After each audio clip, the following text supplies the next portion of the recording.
baca tafsiran dari pasal itu ya, dan juga di bagian lain di Lukas pasal 16 ketika Tuhan juga berkata bahwa orang Yahudi itu mencemooh Tuhan ketika Tuhan bicara tentang bagaimana orang seharusnya memandang harta kekayaan yang ada dalam kehidupannya gitu kan.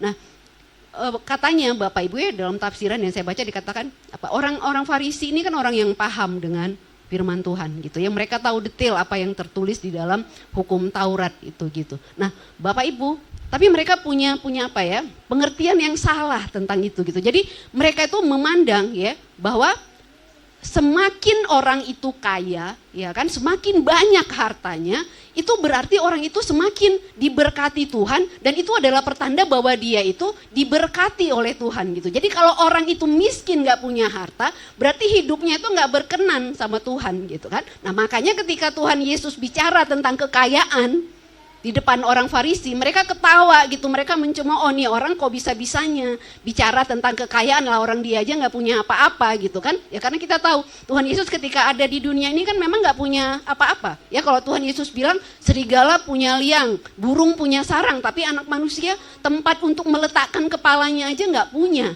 gitu kan. Tuhan tuh gak punya rumah, dia hidup menumpang dari satu tempat ke tempat lain, mungkin di tempat pengikut-pengikutnya ya, orang-orang yang ikut dengannya gitu. Dia gak punya apa-apa. Lah orang yang gak punya apa-apa seperti ini kan menurut pandangannya orang Farisi itu adalah orang yang gak diperkenan Tuhan sebetulnya gitu kan. Tapi kok bisa-bisanya dia ngajarin kita yang taat sama ajaran agama, yang paham betul sama ajaran agama tentang bagaimana kita ini mau mengelola harta yang Tuhan kasih sama kita gitu.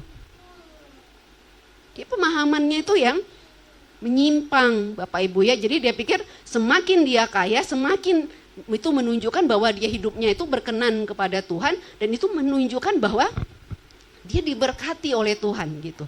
Nah, akhirnya ya pandangan yang seperti itu ya, kalau kita lihat membuat mereka itu jadi menyimpang dari ajaran yang sebetulnya gitu ya. Karena kalau semakin kaya semakin diberkati Tuhan gitu kan, dan semakin dianggap orang itu baik, makanya akhirnya mereka berusaha untuk nambah lagi kekayaannya supaya apa? Supaya semakin dihormati orang gitu. Jadi kalau orang lihat, oh dia kaya, berarti dia orang baik, berarti dia orang yang berkenan kepada Tuhan, gitu kan?